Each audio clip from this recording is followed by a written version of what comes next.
next car on the list. Just a little bit of a bump on the front of this little Mazda 2. You see it's cracked paint. Really shows there the deformation.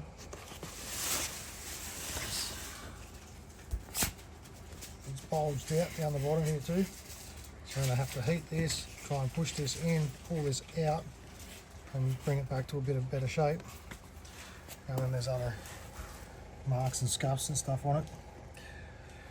So just a quick one, just tidy up this bumper and paint it.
Righto, getting into this Mazda bumper.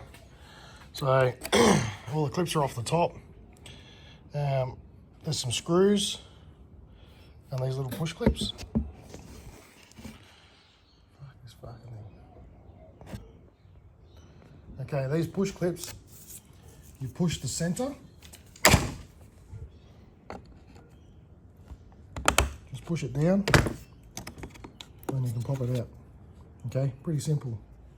Doesn't take much on those. So a couple of screws, couple of clips, and then there's these little tongues, and then this whole plastic bit on top here will come off.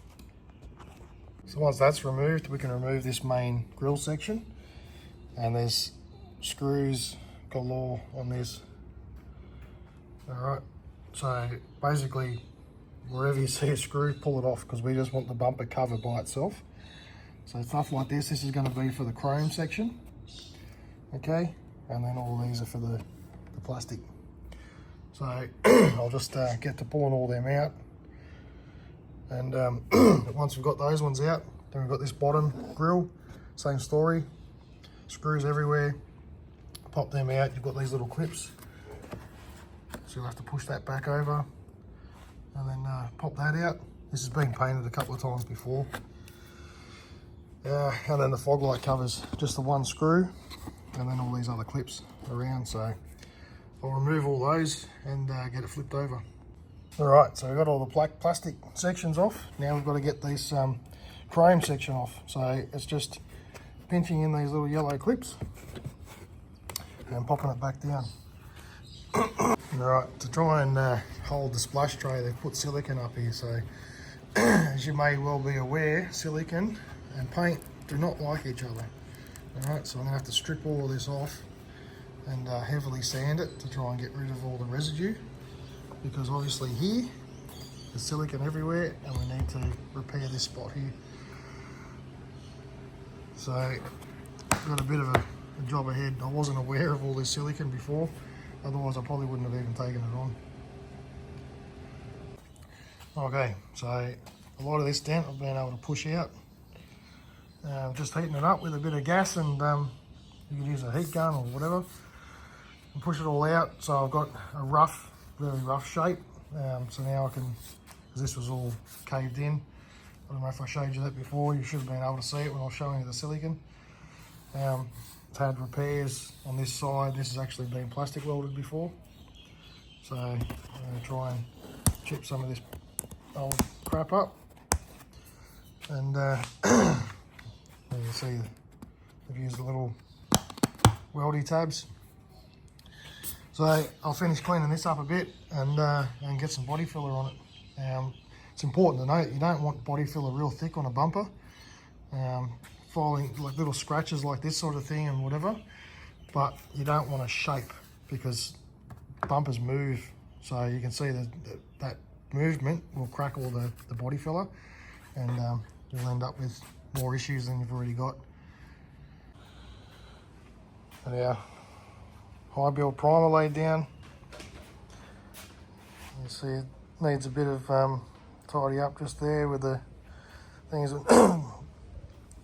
We're never going to get a perfect job on this because trying to fix plastic's is just pretty difficult. So I did have a little fry up here, so I sanded that back and put a bit more binder over it.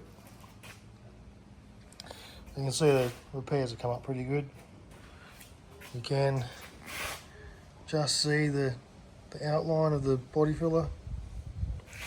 So once we block that back, it should be pretty good. So the main focus was up the top here, because it stands out obviously. So down the bottom here it had been repaired a couple of times, and yeah, it's never going to be proper repairs. There's a few little marks in there that will smooth out a bit better than they were.